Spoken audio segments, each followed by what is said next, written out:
Teringat dengan ucapan Habib Umar bin Hafid radhiyallahu taala anhu wa nafa'anallahu bi ulumih. Beliau mengatakan, untuk urusan harta jangan engkau bingung. Untuk urusan kesehatan jangan engkau bingung. Untuk urusan jabatan, untuk urusan duniawi jangan engkau bingung, karena yang menanggung adalah Allah Subhanahu wa taala. Urusan kesehatan, urusan keselamatan, urusan fasilitas, semua itu adalah tanggungan Allah Subhanahu wa taala. Kita nggak perlu mikir, oh nanti ini uang dari mana ya, bagaimana? Jangan mikir kita, tawakal kepada Allah Subhanahu wa taala, pasti akan diberi. Yang perlu engkau tanggung dan perlu engkau pikirkan adalah tanggunganmu mendapatkan ridhonya Allah Subhanahu wa taala. Itu yang harus engkau tanggung, itu yang harus engkau pikirkan, itu yang harus engkau laksanakan. Bukan kita bingung, pusing, stres memikirkan dunia, pusing, stres memikirkan kesehatan, pusing, stres memikirkan fasilitas yang belum kita dapat. Enggak sampai. Pikirkan keridhaan Allah. Kita sudah diridhoi Allah atau belum? Allah dalam keadaan murka kepada kita atau belum? Itu yang wajib kita pikirkan. Bukan malah kita memikirkan sesuatu yang sudah dipikirkan oleh Allah. Allah menanggung kita, kesehatan kita ditanggung oleh Allah, harta kita ditanggung oleh Allah Subhanahu wa taala.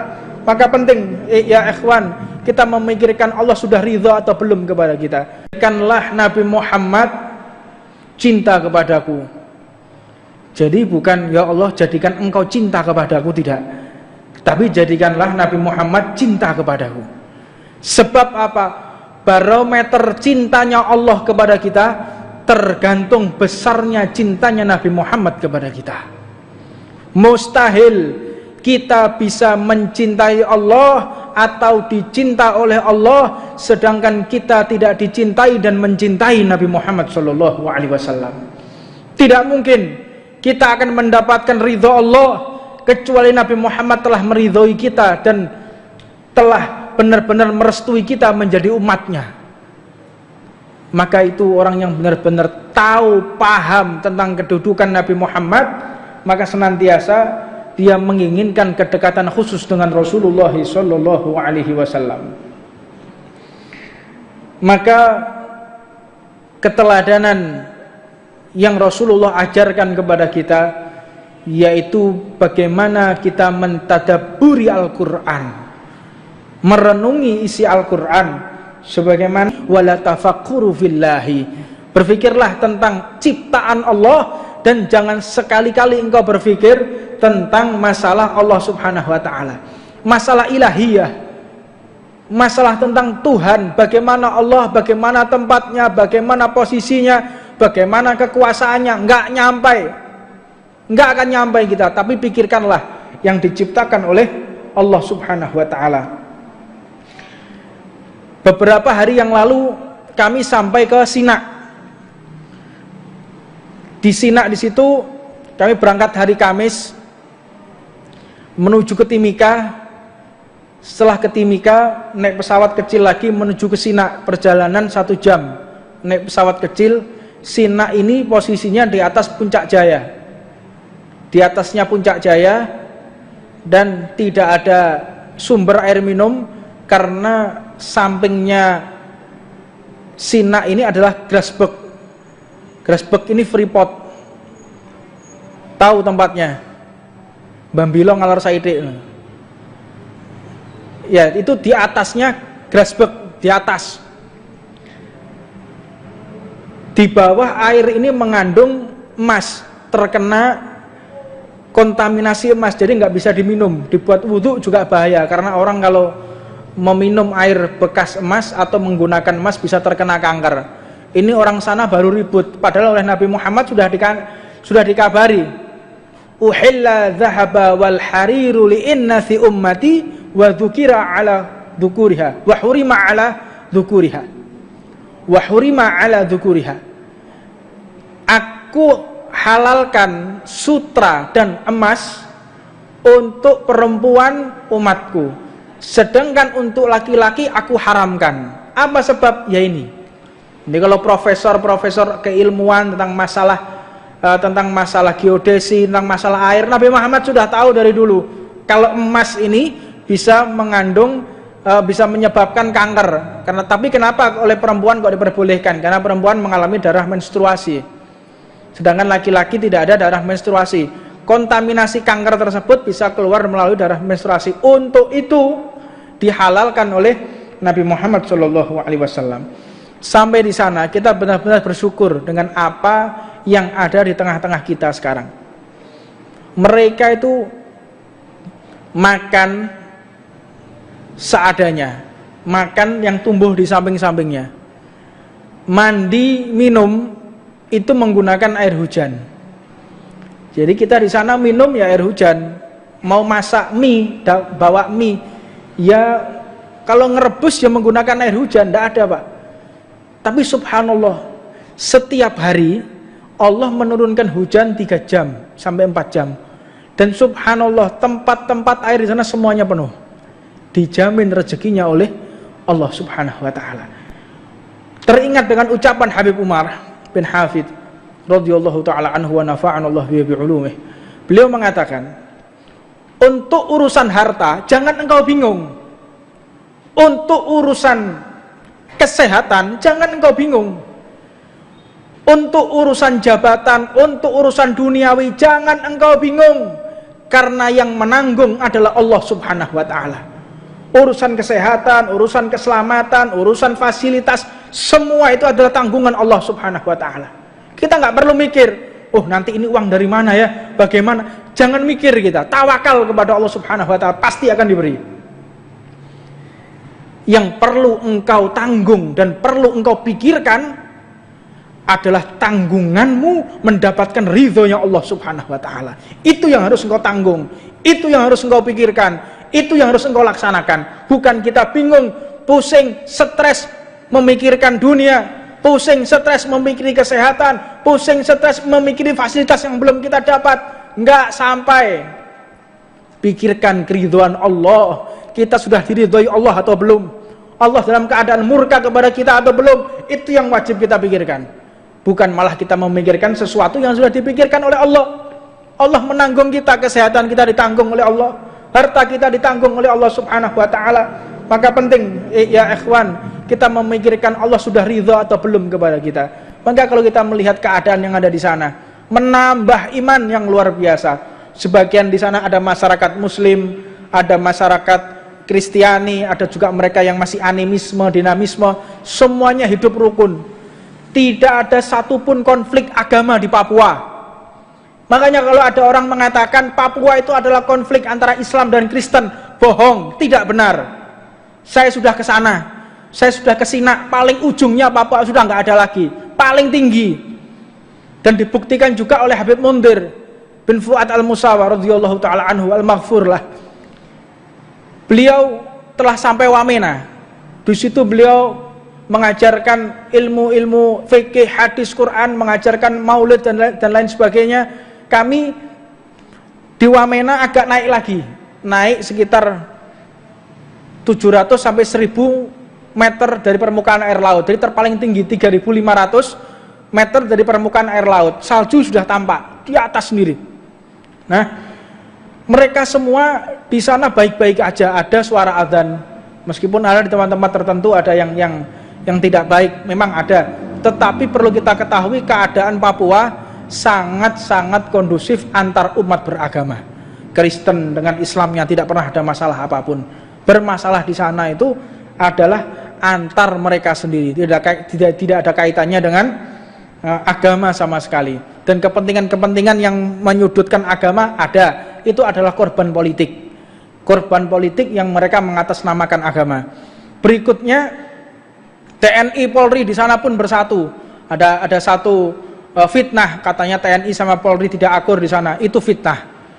Kami di sana, kami bertemu dengan Yonif 751 Rider, kami bertemu dengan Koramil dari Kodim Mulia. Semuanya kami kunjungi, dari Brimobnya, dari Polseknya yang ditembaki kemarin. Kami sempat ke sana dan kami kunjungi mereka satu persatu. Satu persatu kita datangi mereka dan tidak ada masalah sama sekali.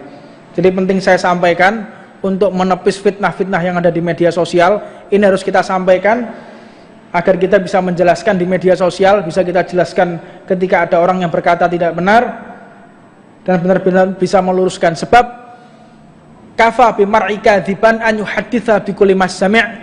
Cukup seseorang itu dikatakan dusta apabila dia menceritakan sesuatu tanpa dia melihat dengan mata kepalanya sendiri. Katanya lah, orang katanya ini sudah dusta ini pembohong ini. Kalau ada orang katanya jarene iki jarene iku, lagi pendusta ini. Makanya kafa bi mar'i kadziban, cukup seseorang itu dikatakan pendusta, cukup seseorang dikatakan pembohong. Oh, dia pembohong, dia pendusta. Siapa itu? Mereka yang menceritakan perkara dengan dia tidak melihat dengan mata kepalanya sendiri, tidak tahu, tidak mengerti, berani menceritakan, kadang-kadang berani meyakinkan. Ini para pembohong, ini para pendusta. Laknatullah ya ala kadzibin. Allah melaknat, Allah mengutuk bagi mereka yang berdusta. Maka jangan sesekali kita menceritakan sesuatu yang kita tidak tahu menahu atau kita tidak melihat dengan mata kepala sendiri. Sebab memang kalau kita menceritakan sesuatu tanpa kita melihat sendiri, biasanya ono bumbune ya. Mbah bumbu roiko, mbah bumbu micin ya, mesti ono. Mbah bumbu pecel, mesti ono iku. Ndak mungkin ndak ada kalimat, ada huruf mungkin yang kita tambahkan tidak pas. Maka ketika kita menceritakan sesuatu yang tidak pas, dikatakan sebagai pendusta. Adapun seseorang, kata Imam Abdullah bin Haddad, kita kembali kepada kitab, mereka yang benar-benar mengerti tentang Al-Quran, yaitu mereka menggunakan cara-cara yang dikatakan oleh Allah Subhanahu wa Ta'ala. Ayat Al-Quran ini banyak sekali dan beraneka ragam. Ragamnya sangat banyak sekali. Ada ilmu masalah fisika, ada kimia, ada masalah anestesi, ada masalah anatomi, segala macam. Semuanya ada dalam Al-Quran. Terdapat ilmu-ilmu yang sangat luas, dan ilmu tersebut tanpa ada batas. Jadi kita membatasi ilmu yang ada di Al-Quran, gak akan mampu seseorang yang akan membatasi ilmu yang ada di dalam Al-Quran. Dalam hal ini Allah Subhanahu wa Ta'ala berfirman, ma qaratna fi kitabin min syai', tiadalah kami alpakan, tiadalah kami lupakan, tiadalah kami lewatkan sesuatu apapun di dalam Alkitab. Jadi tidak ada satupun yang luput dari Al-Quran. Baik itu di kamar mandi, baik itu urusan rumah tangga, baik itu urusan negara, baik itu urusan kesehatan, tidak ada satupun yang dilupakan di dalam Al-Quran. Jadi kita mau mencari apapun, sumbernya ada di dalam Al-Quran. Dalam ayatnya yang lain Allah Subhanahu wa Ta'ala berfirman, wa nazalna 'alaikal kitaban tibyanan likulli syai'. Aku dan kami turunkan, kata Allah Subhanahu wa Ta'ala, kepadamu Alkitab, yaitu Al-Quran, untuk menjelaskan segala sesuatu. Kita bingung perkara sesuatu, kita bingung mencari solusi sesuatu, kita bingung untuk mencari jawaban sesuatu, semuanya ada di dalam Al-Quran. Disebutkan dalam hadis Nabi Muhammad SAW, inna likulli ayatin dhahran wa batnan wa haddan wa matla'an. Rasulullah mengatakan, sesungguhnya setiap ayat mengandung makna zahir dan batin. Ayat itu mengandung secara batin, mengandung secara zahir. Setiap ayat. Maka dalam satu ayat terkandung makna batin. Makna batin yaitu ilmu laduni, ilmu yang tidak akan bisa dijangkau oleh manusia, dan ilmu ini adalah hadiah dari Allah Subhanahu wa Ta'ala. Seperti ayat pertama setelah kita membaca Al-Fatihah, Alif Lam Mim. Apa artinya Alif Lam Mim? Ayo arti no. Tidak akan ada kita yang bisa. Itu adalah makna batin. Dalam ilmu tafsir ini ayat muqatti, ayat yang terputus. Maknanya tidak bisa seseorang itu menjabarkan dengan sesuatu yang pernah dia lihat, nggak bisa. Jadi ini ayat yang benar-benar seseorang memahami dan diberi hadiah oleh Allah Subhanahu wa Ta'ala. Kaf ha ya ain shad mim nun. Ini ada daripada makna-makna batin, makna-makna yang tidak bisa dipahami oleh orang biasa, tapi mereka al-arif billah, mereka yang mengetahui makrifat kepada Allah, al-arif billah, mereka memiliki kedudukan tinggi di hadapan Allah, seperti Al-Kutub Al-Habib Abu Bakar Muhammad Segaf Gresik, seperti Al-Habib Abdul Qadir bin Ahmad As-Segaf Jeddah, Al-Habib Abdul Qadir bin Alwi, bin Idris Segaf, Maulana Tuban, mereka paham soal ini. Dan kita yang tidak paham mengerti tentang bagaimana ayat-ayat yang disembunyikan oleh Allah Subhanahu wa taala. Dan ini adalah dalil Allah memberikan ilmu secara cuma-cuma kepada hamba-hamba tertentu. Mereka yang mau mengabdi kepada Allah akan ditambahkan ilmunya. Mereka yang ikhlas hanya untuk Allah akan ditambahkan rezekinya yang mereka tidak akan sangka. Ini ilmu yang Allah berikan cuma-cuma kepada hamba-hamba yang dicintai oleh Allah Subhanahu wa taala. Dan sesungguhnya di dalam ayat ini wahaddan wa matla'an. Di sini ada penjelasan secara global, ada penjelasan secara rasional, ada juga penjelasan secara terperinci.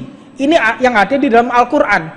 Ketika kita mencari satu global di dalam pemahaman secara globalitas, secara terperinci, semuanya ada definisi di dalam Al-Qur'an.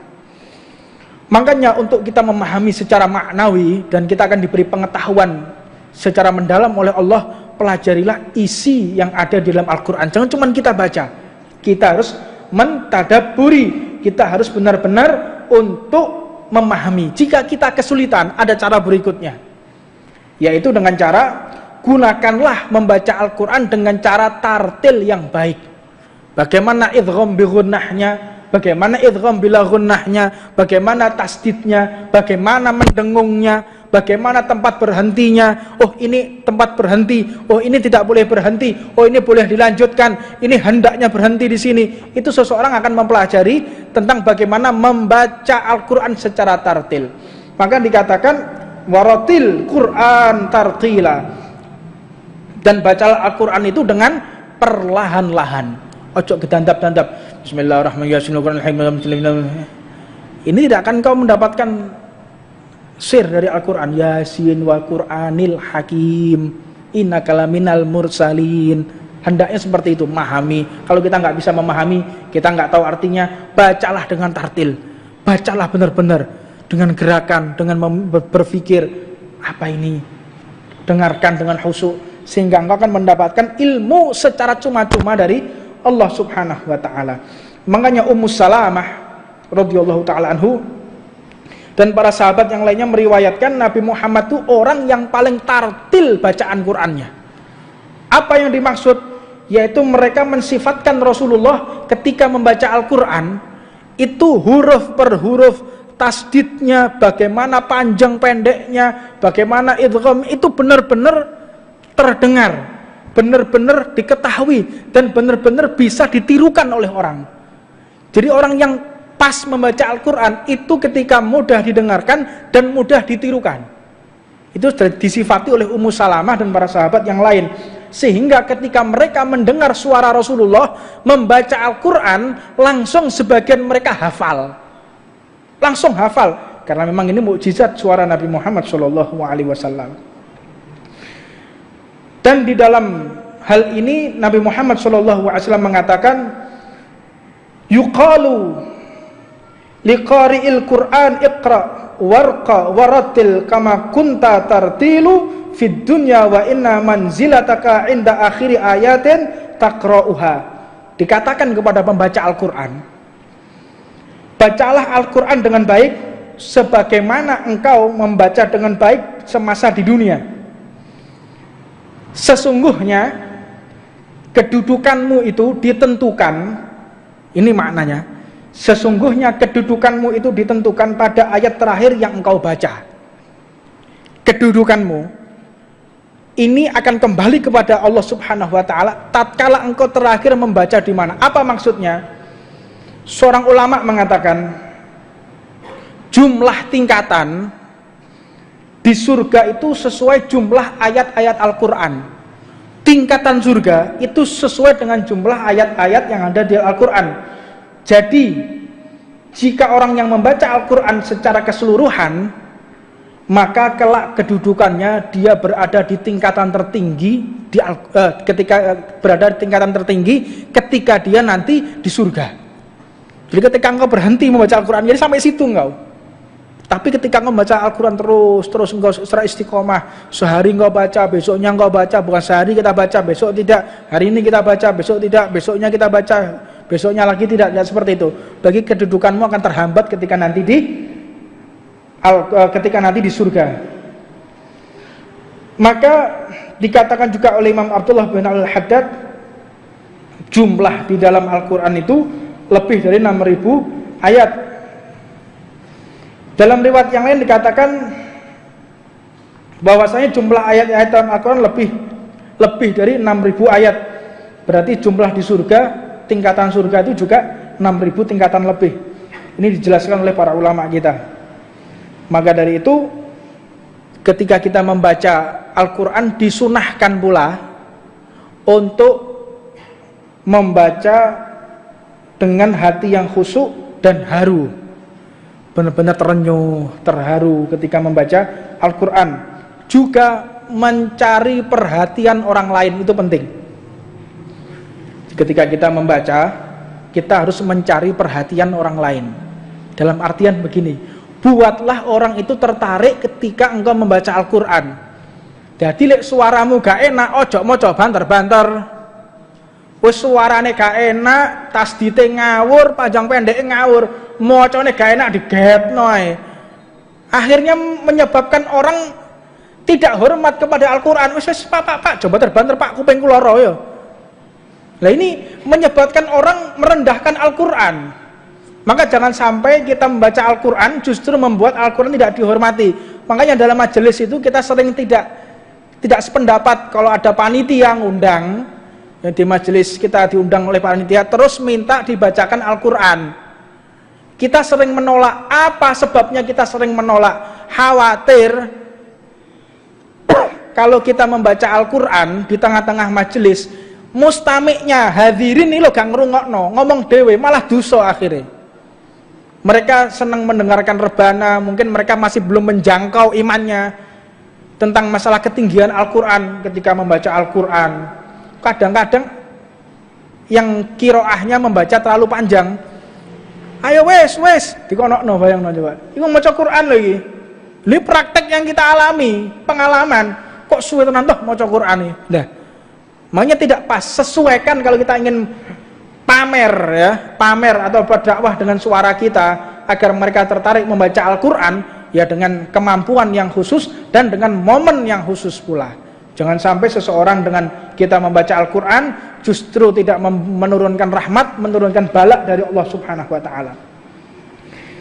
Sampai Rasulullah itu mengatakan, hasinu Quran bi aswatikum, hiasilah bacaan Al-Quran dengan suara kalian.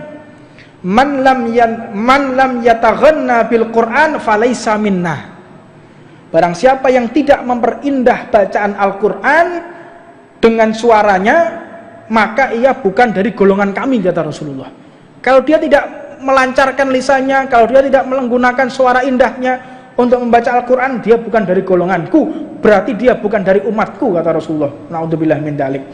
Baginda Nabi Muhammad SAW memuji Abu Musa Al-As'ari radhiyallahu ta'ala anhu. Beliau mengatakan dengan bacaan yang sangat indah, laqad utiya mismaran min mazamir ali Dawud, sesungguhnya ia telah diberi telah diberi seruling oleh Allah dengan lisannya. Jadi diberi suara indah Abu Musa Al-As'ari. Suaranya mirip dengan Nabi Dawud, seperti serulingnya Nabi Dawud. Ini sahabat Nabi Muhammad SAW. Akan tetapi memperindah bacaan ini harus sesuai dengan ajaran Rasulullah. Memang di dalam bacaan Al-Quran itu ada qiraah sab'ah, ada wadduha wal laili idza saja, ada juga wadduhi wal laili idza saja. Itu ada qiraah sab'ah seperti itu. Ada ajaran-ajaran Imam Idris itu juga bagaimana seseorang mempelajari qiraah sab'ah. Bacaan Al-Quran itu ada 7 bacaan. Ini jarang orang mengetahui. Untuknya membaca Al-Quran ini perlu sanad membacanya.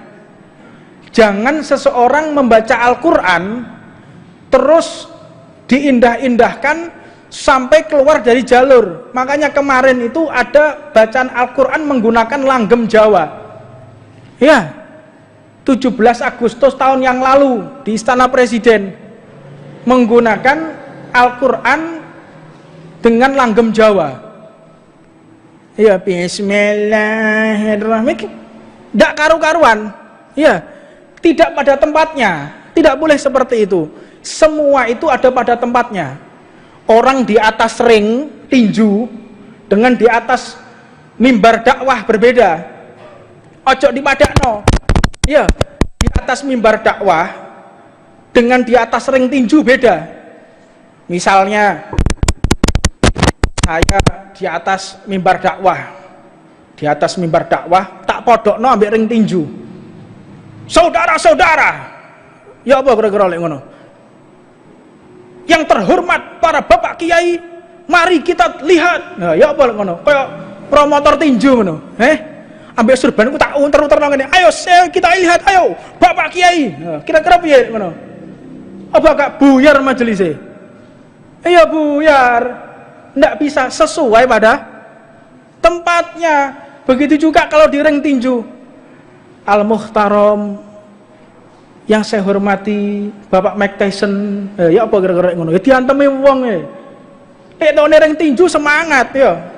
Ojo-ojo maling nek sing ngundang aku ya jadi promotor tinju ngono. Jadi harus tepat pada tempatnya. Jangan seseorang ini tidak mengerti pada posisinya, harus mengerti. Oh, ini di ring tinju, ini di medan dakwah. Jangan dicampur adukkan. Ya, mudah-mudahan Allah Subhanahu wa taala membimbing kita, meluruskan segala kesalahan-kesalahan kita dan memberikan maunah, memberikan kekuatan lebih kepada kita untuk mengemban syariat Nabi Muhammad sallallahu alaihi wasallam. Rabbana atina fid dunya hasanah wa fil akhirati hasanah wa qina adzabannar wa ala mana wa sayyidina Muhammad sallallahu alaihi hafid wa ala kutub zaman wa ila hadratin Nabi Muhammadin sallallahu alaihi wasallam siril Fatihah. Bismillahirrahmanirrahim.